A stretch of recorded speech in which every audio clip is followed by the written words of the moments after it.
Hi అండి.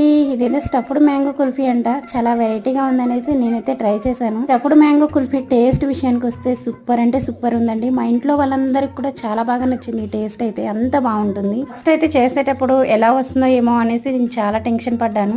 వాళ్ళు చేసిన విధంగా కాకుండా నేను కొంచెం వెరైటీగా చేశాను. ముందైతే స్టవ్ మీద గిన్నె పెట్టుకుని అందులో 1/2 లీటర్ వరకు పాలను వేసుకున్నాను. ఫుల్ ఫ్యాట్ మిల్క్ అయితే ఇంకా బాగుంటుంది టేస్ట్. పాలైతే ఒక పొంగు రానిచ్చిన తర్వాత దాంట్లోకి 5 టేబుల్ స్పూన్ల వరకు షుగర్ అయితే యాడ్ చేసుకున్నాను. ఇదంతా మిక్స్ చేసుకుంటూ ఉండగా నా దగ్గర పాల మీద మీగడైతే ఉందండి. అదొక 2 టేబుల్ స్పూన్లు తీసుకున్నాను. ఇంకా దీంట్లోకి కస్టర్డ్ పౌడర్ ని 2 టేబుల్ స్పూన్లు తీసుకుని దాంట్లోకి కొంచెం పాలను యాడ్ చేసి ఈ మిశ్రమాన్ని కూడా పాలల్లో వేసేసుకున్నాను. దీంట్లోకి డ్రై ఫ్రూట్స్ కూడా వేసుకొని కన్సిస్టెన్సీ అనేది థిక్గా రావాలి. ఇదంతా కంప్లీట్ గా చల్లారిన తర్వాత 2 మ్యాంగోలు తీసుకుని పైన ఉన్న డిప్పా కట్ చేసుకోవాలి. లోపల ఉన్న టెంకెన్ కూడా తీసుకోవాలి. వీడియోలో అయితే 1 సెకండ్ లో అయిపోయింది, కానీ నాకైతే మినిమం 10 మినిట్స్ పట్టిందండి 2 కాయలకి. ఇదంతా మ్యాంగోలో స్టఫ్ చేసుకున్న తర్వాత 12 అవర్స్ ఫ్రీజ్ చేసి పైన పీల్ తీసేసి ముక్కలుగా కట్ చేసుకొని సర్వ్ చేసుకోవాలి.